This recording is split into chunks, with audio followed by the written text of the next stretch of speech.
Welcome to the New Lines podcast. I'm your host, Rasha Elass, and in this episode, we are joined by Kamran Bokhari, a national security and foreign policy specialist. He's also the director of analytical development at New Lines Institute, the sister organization of New Lines magazine. He joins us today from his home in Northern Virginia. His essay published in the magazine takes a deep dive into Deobandism, which is a major Islamic movement in South Asia that we don't hear much about here in the West. Kamran, thank you very much for joining us today. Thank you for having me, Rasha. My pleasure. Let's start with your background. Why don't you go ahead and tell us where you grew up, and how this essay came to you. So I was born in Pakistan, and my father was in the Pakistani Foreign Service, which is why I came to the United States at a very young age. I was a little over 3, stayed here for about 8 years, and then my father went back to headquarters in Islamabad and spent a couple of years there. Then we were moved to India. My father was posted there for 5 years. And after those 5 years, we came back to home, to Pakistan. And then I spent about 4 years before I came back to the United States to go to school. And since then, I've been between the US and Canada. I'm talking since 1990. So, I mean, this piece is both sort of my intellectual curiosity as someone who has done academic study on Muslim politics, and someone who's worked on this professionally for a very long time, but also things that I saw myself, things that I grew up listening and then learning, and then just watching unfold in front of me. I was 12 or 11, when the Soviet invasion of Afghanistan took place, and things seemed to accelerate after that. And on all of that, I was in South Asia at the time, between Pakistan and India. And I, being someone who at a very young age, people played sports. I did that, but I was also very curious about geopolitics. Of course, I didn't know the word back then. I was too young.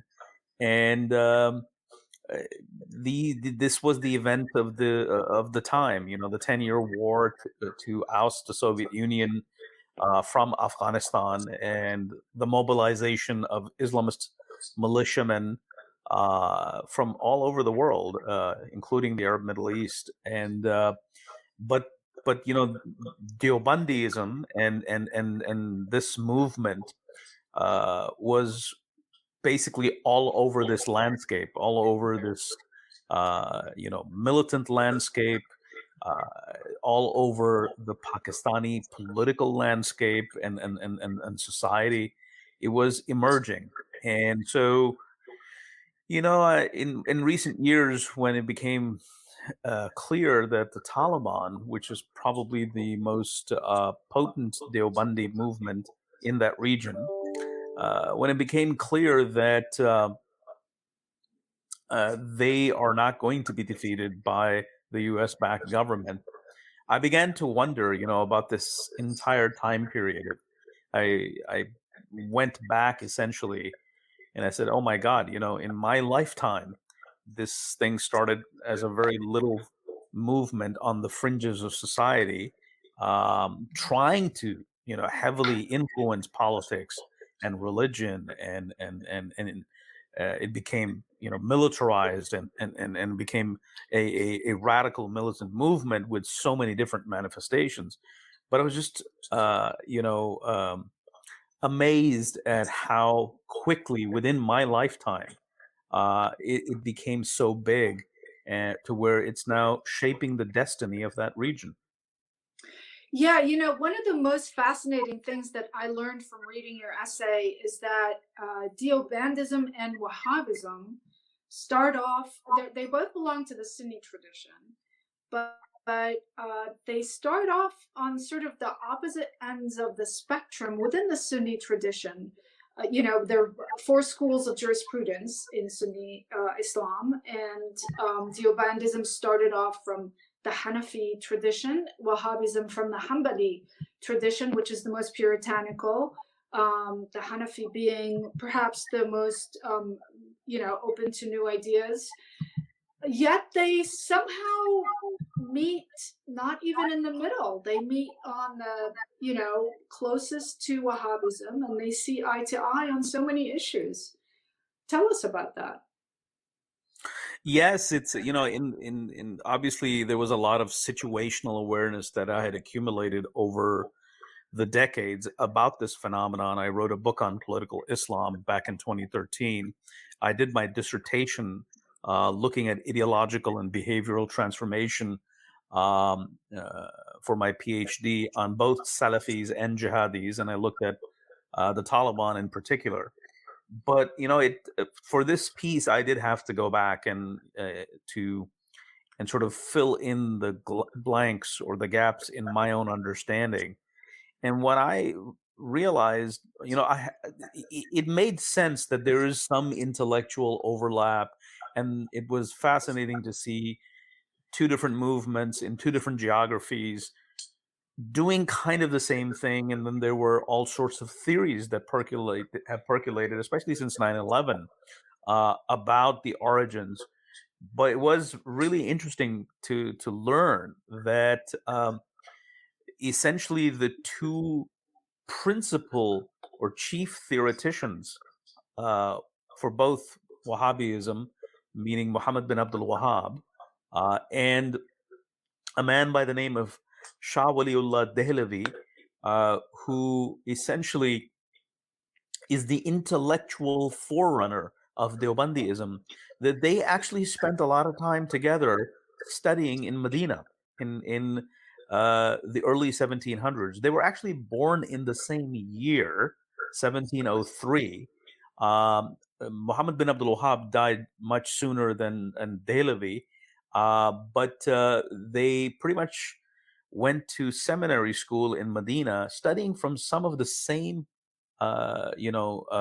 ulama or the religious scholars in the seminary, and where they are at around the same time exposed to the ideas of the 14th century Levantine scholar by the name of Ibn Taymiyyah, who is considered sort of the who this both the Wahhabis in particular, but also the Deobandis, they look back and they consider him as a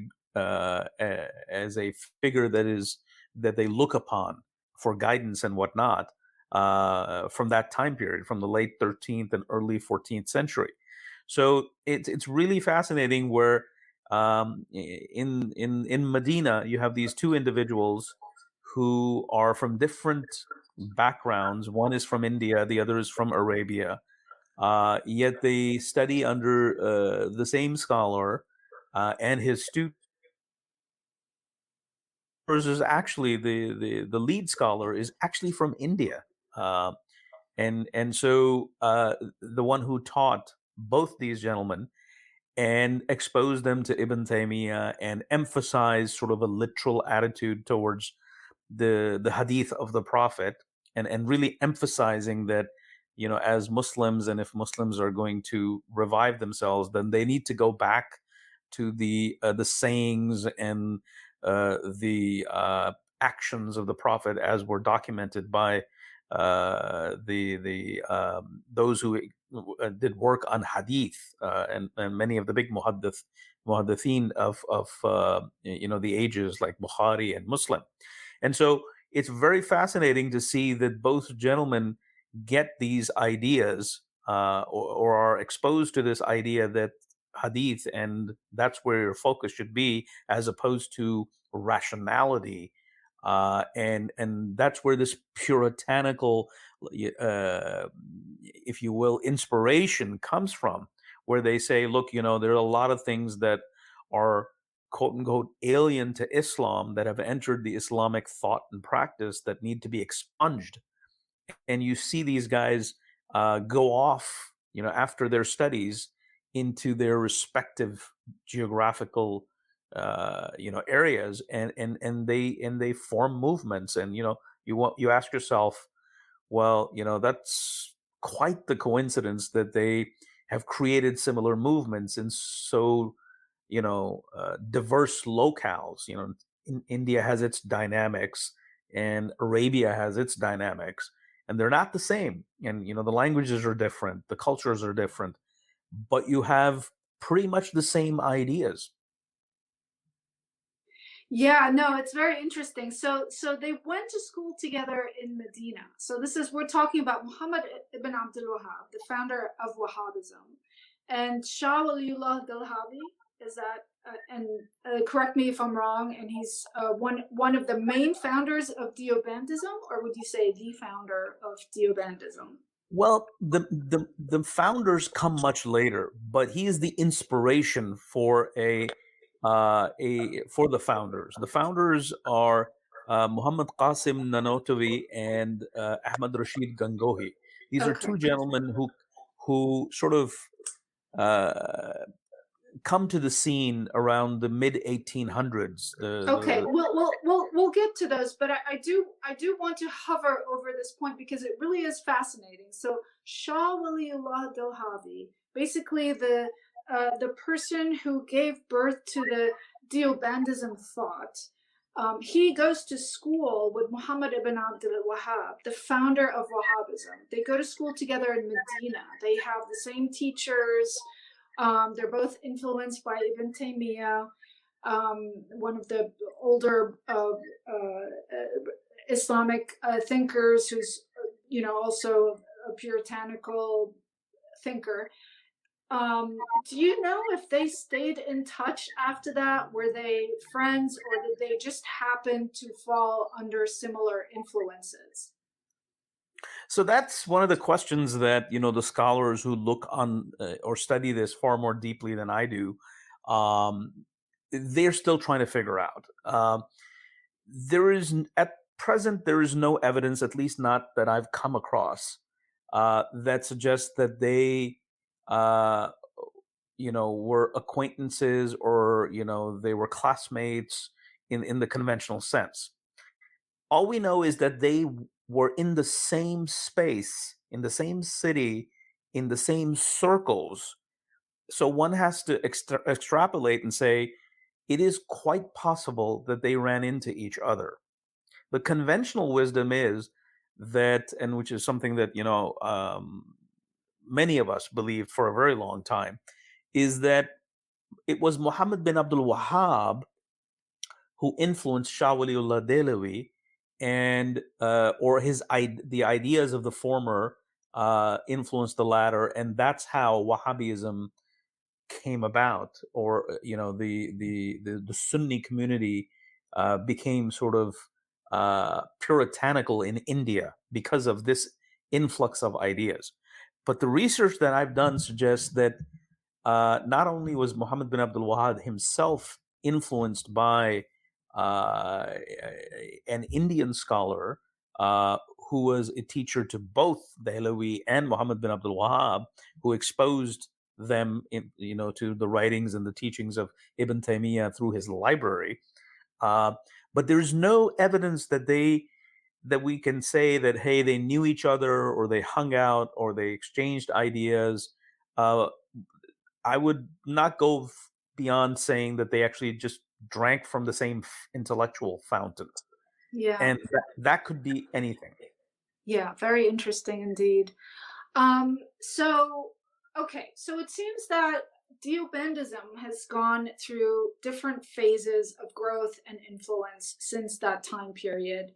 And I would say, specifically with its influence outside the state-appointed ulama, or the learned clergy, the men, and they're almost always men who are in charge of religious affairs appointed by the state. in India. And it seems that during those final years or maybe final decades of British rule, Deobandism started to evolve alongside some political and nationalist movements, like the push for independence, fostering Muslim-Hindu alliances against the British, even, getting the attention of Mahatma Gandhi. Tell us more about that period and about the role of Deobandism in the separatist movement and the creation of Pakistan.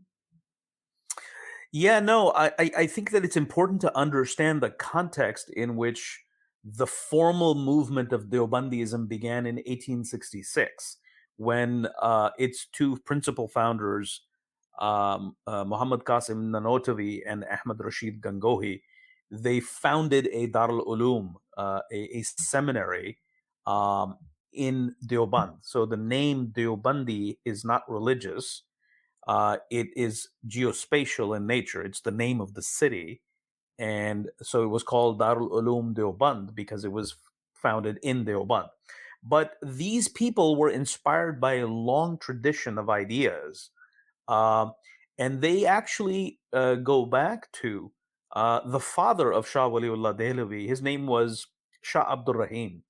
And he was a top cleric in the royal court of the last major Mughal emperor, the empire, the Muslim empire that ruled India prior to the British takeover, and he helped Aurangzeb, the last effective ruler of the Mughal empire, basically theocratize the empire, and then he goes on to establishing a school, and it's the family. It's a multi-generational movement where first Shah Abdul Rahim and then Shah Waliullah Dehlavi does the big heavy lifting in terms of formulating the ideas.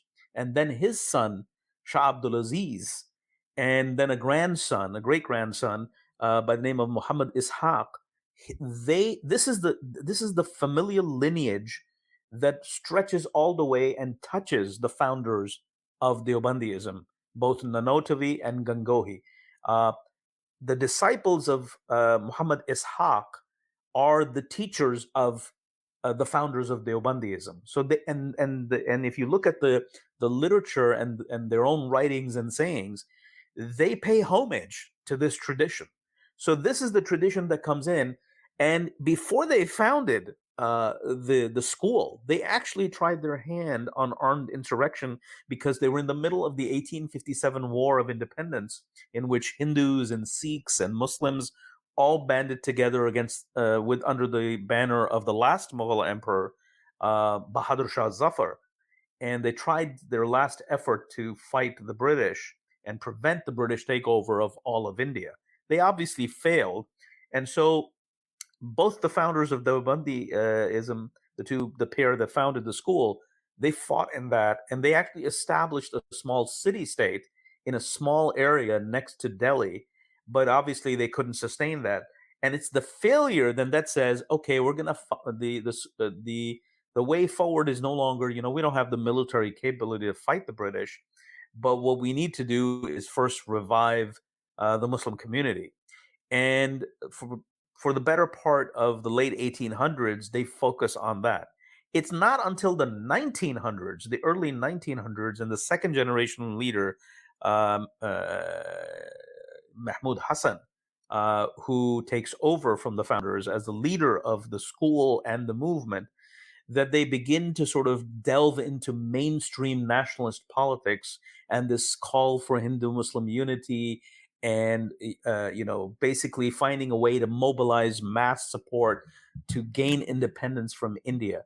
So it's fascinating to see that on one hand, they're running a very puritanical movement based out of a seminary, and that seminary has then sort of given way to other satellite campuses around India, in other seminaries who follow the same curriculum and the same ideology. And that's how it's spreading geographically. And at the same time, they're working with the Indian National Congress, which is the big nationalist movement, soon to be led by Mahatma Gandhi.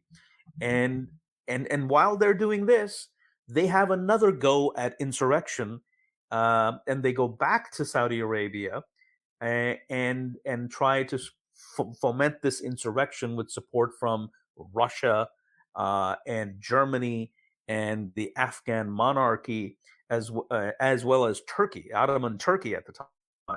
And it's very interesting that the leader of the Deoband is in Hejaz, in Mecca, and he is arrested there by the forces of Sharif Hussein, who had rebelled against the Ottoman Empire, and is handed over to the British. And he's then the leader of Mahmud Hassan, who is the leader of Deoband now, is imprisoned for 4 years in Malta, along with his deputy. But the movement continues in India, to the point that the movement now creates a formal political wing called Jamiat Ulama Hind and JUH, and they're really actively involved with INC. And by the time Mahmud Hassan is released and he returns to Bombay, Mahatma Gandhi is going there to meet him and receive him, at the dockyards, because he traveled by ship. And from then on, they join forces in fomenting this unrest against the British, demanding for more self-rule and eventually independence. Fascinating.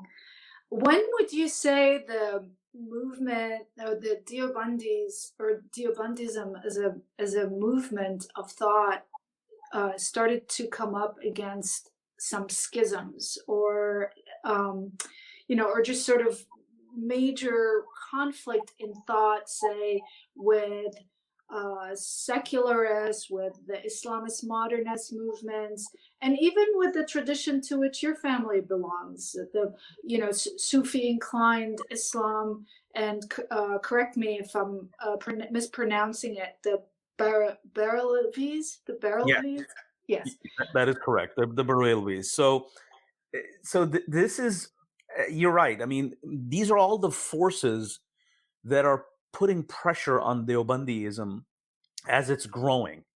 And so there are multiple streams of thought, and there are multiple movements operating in the same space at the same time. And there's the modernist movement, there's the Barelwis, though they're not very well organized, but they're forming resistance, religious resistance. They're operating at a sectarian level. But I think that the schism really happens when basically Congress essentially issues a report and a blueprint on how to do self-governance. And in that, they sort of really go for a secular state that doesn't offer any special dispensation to Muslims, which was the demand of the Deobandis under the banner of Jamiat Ulama Hind. And that's when, by this time, the modernists, the Muslim modernists under the Muslim League, led by the founder of Pakistan, at the time future founder of Pakistan, Muhammad Ali Jinnah, they have created this idea of separatism, that because we're Muslims, we can't live in a same country once the British leave. We need to have our own country because we're Muslims, we're different, and we need to have our own state, if you will, which is separate from the one dominated by the Hindu majority in India. And that idea sort of prevails, and it infects Deobandism, partly because the Deobandis failed to get the concessions that they thought through the Hindu-Muslim unity route. And because this was a puritanical movement, there had to be tensions all along as the movement was, in this big push for Hindu-Muslim unity. At the same time, you're preaching a very puritanical view of Islam that's in conflict with your political mission. So therefore, it was only a matter of time. And then on top of that, you have calls for Muslim separatism. So that's when the Deobandis fracture, and And then the Barelwis, while not nowhere near as organized as the Deobandis, So this they is, were still. sorry, just to interject for a second. So this is what year you're bringing us up to? I'm talking about the early 40s, 1940s, Okay, and carry on. by which time, it's becoming increasingly clear that the British will have to partition India. Now, it wasn't clear whether it would be partitioned, as two autonomous units within, a federal structure, or whether we were going for two sovereign states. That wasn't clear until, like, say, the summer of 46. But by the summer of 45, it was very clear that the old Deobandi idea of Hindu-Muslim unity wasn't going anywhere. So there was a rebellion within Deobandi, within Jamiat Ulama Hind, the political vehicle of the Deobandi movement. And two figures basically lead this charge: Ashraf Ali Thanwi and Shabir Ahmad Usmani.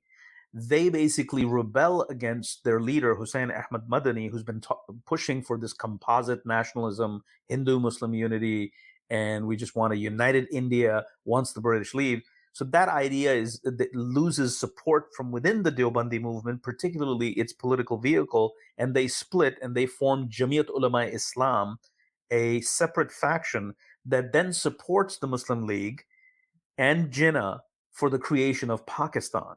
So that's when this is the first major schism within the Deobandi school of thought. And the JUI is founded literally in 2 years before the creation of Pakistan, and its founders, Usmani and Thanwi,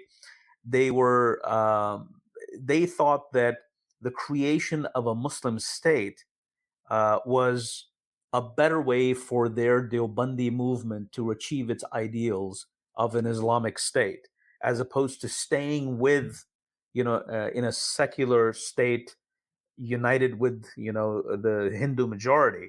And so they jump onto the Pakistan bandwagon, and as soon as Pakistan is created, you see Shabir Ahmad Usmani becoming part of the assembly, the first parliament of the country, designed to create the new constitution. And he dives right in hard to try and Islamize this constitution, because it was founded not as an Islamic state, but as a secular state. And so that's where you see the shift of, the center of gravity of Deobandism. Whilst religiously speaking, the bulk of Deobandism still is in India, because there's a great many Muslims don't leave India for Pakistan. Deoband exists physically in India, the mothership of the movement, where the big seminary is. And but this group, this splinter group, succeeds in sort of seizing the center of gravity, because now you have a Muslim state that they want to Islamize, and that's where their focus is for the better part of, I would say, the next uh, 25 to 30 years. Okay. Yeah, very interesting. This actually brings me to my next question. Um, Tell us about, I want to move forward now to the 1970s and Afghanistan. Okay, so the mobilization of Muslims in the war against the Soviets. Tell us about the role of the Deobandis in that war against the 70s, against the Soviets, and their role in relation to the Taliban. And to get us to this point, just give us briefly, the role they played in Pakistan and India in the years leading up from the time of independence and separation to the sort of war in Afghanistan against the Soviets. So, the original group called JUH, the Jamiat Ulama Hind, it remains in India till this day. It's just a religious organization that is looking after the interests of, or it seeks to look after the interests of the Muslim minority there. But as I said earlier, that JUI, its splinter group, becomes the main, vehicle through which Deobandism, moves on to the next stage of trying to Islamize Pakistan. And at one point, I would say between 1962 and 1977, under the leadership of a man by the name of Mufti Mahmud, JUI actually goes from being a religious movement trying to influence politics to becoming a full-fledged political party unto itself. And there you see them running for elections, winning elections at the provincial level, taking over. Mufti Mahmud, the leader of JUI, becomes the chief minister of the biggest Pashtun province, the big Pashtun province in Pakistan, formerly known as the Northwest Frontier Province, and anymore it's called Khyber Pakhtunkhwa. And so this is sort of, they're making waves because the atmosphere is one in which the military rule has failed in the 60s, and there is this push for democracy. And then East Pakistan had seceded to become Bangladesh, so that was a big loss for the country. And this is a sort of a transitional period in which the Deobandis are becoming real mainstream political players. But in 1977, this entire process comes to an end because of another military coup led by General Zia, who is an Islamist-minded general. But first and foremost, he wants to reestablish the military's domination over the state and reverse any civilianization and constitutionalism that has occurred. And what he does is very fascinating. He basically hijacks the Deobandi business model, the entire ideology of Deobandism. And by the time the Soviets invade Afghanistan, the Deobandis are also going through another leadership change. Mufti Mahmud, or the one responsible for creating JUI as a political party, dies of a heart attack. And this is General Zia's time. And the Deobandis are already divided amongst themselves between whether to, in their opposition for, military dictatorship, while at the same time they're being attracted to this idea that here's a general who's actually believes in our ideology, and this could benefit the movement. So there's divisions within JUI, and you see that after Mahmud's death, the faction, the original faction, or the mothership of the movement, is taken over by Mahmud's son, Fazl Rahman. But there's a sizable faction of clerics who basically oppose this hereditary transfer of leadership. And they form their own faction, and they're more closer to General Zia.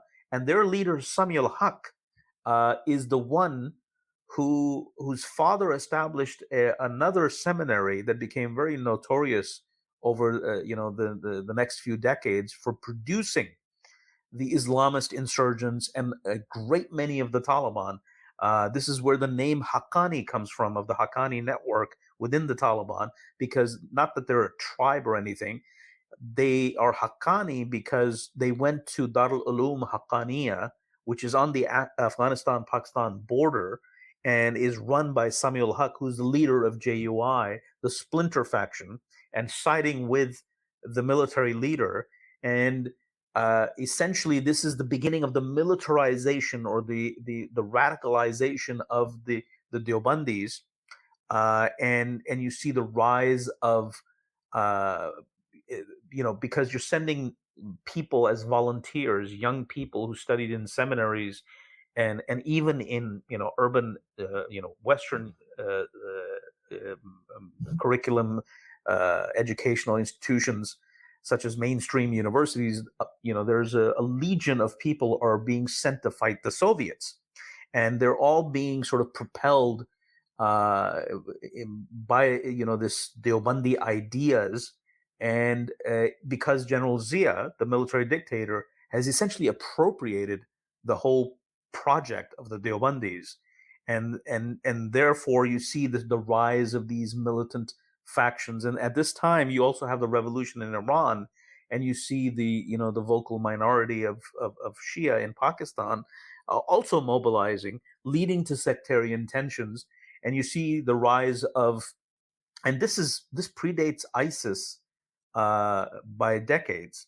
In the 1980s, you had ISIS-like entities with visceral hatred towards the Shia minority, and they're all motivated by this radicalized view of Deobandism and going out and attacking the Shiites, and wanting to have the state declare them as non-Muslims. And you see factions, Deobandi factions, moving into that direction, anti-Shia militancy. You have Deobandi factions fighting the Soviets in Afghanistan.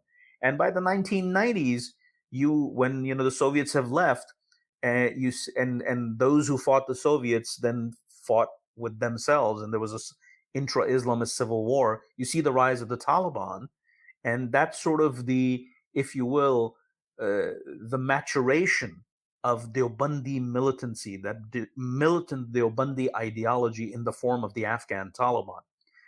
And then, there's an uprising in India at the same time, and the Pakistani state is redirecting a lot of these Deobandi militiamen towards that project. And you see the rise of new groups in the mid 90s and the late 90s, that are Deobandi in nature, but they have different names. So now you have almost a dozen groups that are Deobandi and militant, some of them fighting in Kashmir and against India. Many of them now allied with the Taliban, who have taken over, in Kabul in 1996.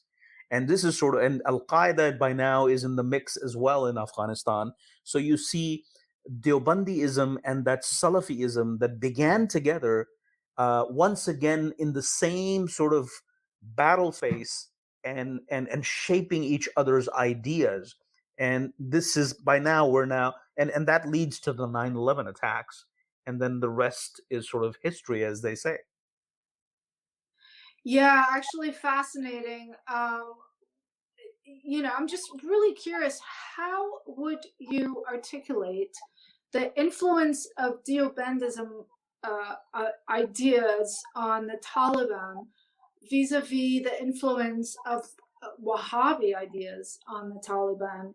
Or would you say the two sort of fused, or the three fused together to form, their own sort of universe of thought, so to speak? And also, why have we not heard of Deobandism in the West? Certainly not as much as Wahhabism, and certainly not as much. I mean, we all know, we hear about the role of Pakistan in the Taliban insurgency and whatever, but we don't really hear about Deobandism. So I'm sorry, I folded 2 or 3 questions together in there, but please go ahead. No, it's all good. They're all related. So yeah, I mean, look, the reason why in the West we didn't hear so much about Deobandism is because of 9/11. 9/11 was not the work of the Taliban. 9/11 was the work of Al Qaeda, and people tried to understand what is the ideology of Al Qaeda. And initially it was, oh, these people are Salafi, they believe in the same ideas as the Saudi state and what's being taught in Saudi schools. Then that sort of thinking evolved over, in the early 2000s, said, no, this is actually not the Salafism of the Saudi state, this is Salafi jihadism. And the debate went on, and the focus remained on Al Qaeda until ISIS came, but it was also part of this Salafi jihadi thought process. So in the West, while we were, and this is sort of interesting in the sense that we were fighting the Taliban for nearly 2 decades, and yet we did not pay so much attention to the ideology of the Taliban, because somehow the big thing was this transnational ideology of ISIS and Al Qaeda before it, and this idea that's all Salafi jihadism. And what we used to talk about is there were a lot of people who said, well, you know what, the Taliban are not really Salafi jihadi, they're Deobandi, and somehow because first the Afghan war against the Soviets, then bin Laden relocating Al Qaeda from Sudan to Afghanistan in the mid 90s when the Taliban formed their emirate. And that sort of led to sort of like a crude cross pollination. People really didn't understand this, how this, if you will, these two movements, the Deobandism and Salafism, and of course, the Salafi jihadism and the Deobandi jihadism, they're all sort of go back to the 18th century, which is where we began our conversation, Russia. And so that never really made it to sort of the conversation, even in the informed circles, because we've tried to package things in neat categories, and somehow the idea that Deobandism isn't very different from Wahhabism, really didn't allow us to understand how, Wahhabism isn't something that was imported from the Arab world over time to South Asia.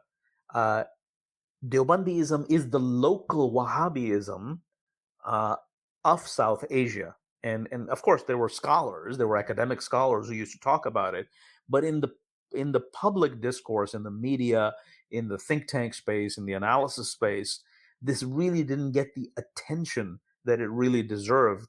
And I'm glad that we're talking about it at New Lines, and I got the opportunity to write this piece, and we're having this conversation because Deobandism is, while, as you correctly stated, they're not from the same school of jurisprudence, school of law as the Wahhabis are. They believe in the Hanbali school, the Wahhabis, and these are still Hanafis. But it's very fascinating that despite being from so diverse medieval schools of thought as far as Islamic law is concerned, there's so many similarities. And then even theology is very, very different. The Taliban and the Deobandis, from a theological point of view, follow the school of thought of Abu Mansur al-Maturidi, a Central Asian scholar who was, the counterpart of Abul Hasan al-Ash'ari, which is the Ash'ari doctrine of theology is popular in the Arab world, particularly in Egypt. So even doctrinally, at a theological level, at a jurisprudential level, there are these two groups, the Wahhabis and the Deobandis, are different, yet they have so many similar ideas, and they are the movements, the political movement, the political project is the same. And although, the Deobandis tried their hand in mainstream constitutional and democratic politics, because there was an opportunity first under the British, and then, in the early years of the formation of Pakistan, which wasn't the case in Arabia, because, the Wahhabism began with the consolidation of an emirate that became a monarchy under the leadership of Al Saud, the House of Saud that continues to rule Saudi Arabia till this day. So those are the different contexts, but the end product, the end goal, and many of the ideas are so similar because of where they began, because of the starting point, and then the contemporary 20th century phenomenon of non-state actors rebelling against Muslim states using jihad to try to establish what they call as an Islamic polity. Yeah, very interesting. So Deobandism is the Wahhabism of South Asia. So Wahhabism in the Arab world, Deobandism in South Asia. In the Arab world, we're seeing a lot of shifts. with, with the role of religion in society, and certainly a lot of shifts with Wahhabism in Saudi Arabia. We're not going to get into that. That's not really the subject of this episode, but I would love to hear your thoughts on where you see Deobandism going in South Asia, in Pakistan and India, and its influence on the Taliban in Afghanistan. In what can we expect in the sort of near future? So no, that is the $1 million question, and sort of everybody's trying to sort of grapple with it. And so in order to understand this, we have to understand that the Taliban are probably the most vibrant subset of the broader Deobandi phenomenon, which exists in the form of seminaries, uh, religious groups, political groups, different factions. But the Taliban are seen as sort of the most vibrant of all of those groups, and it sees itself as the vanguard of Deobandism. And even if it just wants to limit itself to ruling Afghanistan, it has so many counterparts in Pakistan and even in India that there's a great probability, in all likelihood, a lot of people are going to be inspired by this, and they're going to say, well, okay. I mean, already the Pakistani Taliban movement is saying, well, if the Afghan Taliban can have their emirate, and they were successful in forcing the United States to withdraw after a 20-year military occupation, then we should do the same in Pakistan. And we're not faced with the same challenges because we're facing a weak Pakistani state. So how can we have another emirate, in Pakistan? And that's the goal of the Pakistani Taliban rebels, who go by the acronym of TTP, Tehreek-e-Taliban Pakistan. And so and then this is sort of the Pakistani version of the Afghan Taliban. But then there are broader political groups. So the JUI still exists. It's a big group, and it has its splinter factions. And then there's a broader pool of network of madaris, seminaries, that are not really part of the rebel movement or even the political nonviolent movement. They're part of the social fabric of Deobandism. It's that wider, broader pool in which all these others are subsets. So this is a fluidic battle space across, the Afghanistan-Pakistan landscape. And there's no way you can just sort of confine this there. So we're really looking at instability and growing insecurity in Pakistan, especially. All of this comes at a time when Pakistan is at its lowest in terms of, its economic problems and its social problems and political problems, and the state is weak. So the big question is, can the Pakistani state stem this tide? And what is worse, and this is something I mention and allude to in sort of the closing sentences of the essay, is that even the Barelwis, who still continue to be the majority Sunni sect in Pakistan, they've become radicalized. They now own this whole mantra of fighting blasphemy and protecting the honor of the prophet, especially after the French cartoon saga and everything. And so it's not just the Deobandis who are the radical elements. They exist, but they've contaminated even Barelwi thought. And the Barelwis have gone from being, spiritual Sufi oriented people to being not just politicized, but really radically politicized. And they have a movement which goes by the acronym of TLP, and they are a big challenge as well for the Pakistani state.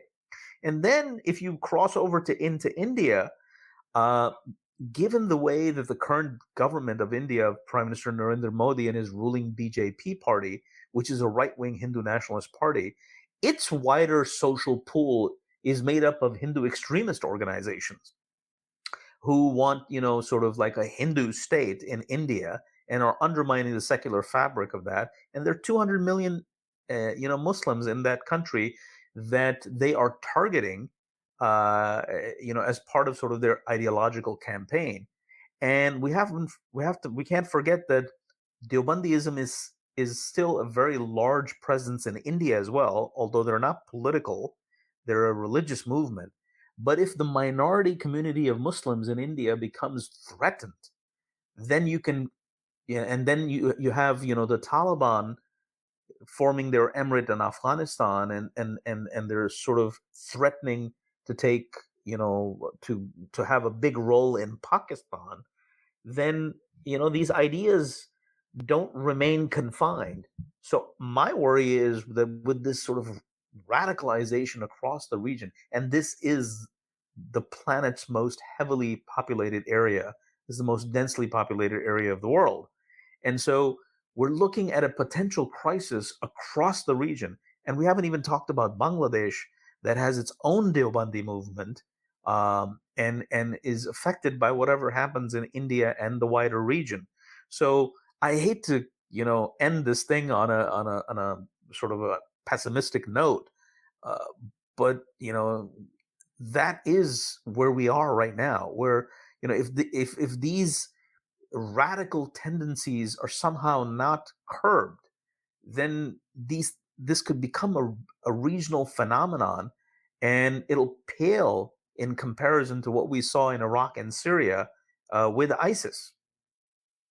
Yeah, well, delicate times indeed. We'll certainly be watching closely, all of us at New Lines Magazine and at the Institute. Kamran Bokhari, thank you so much for joining us today. It was my pleasure. Thank you for having me. I'm your host, Rasha Elass. You've been listening to New Lines Podcast. Don't forget to join us again next time for a brand new discussion.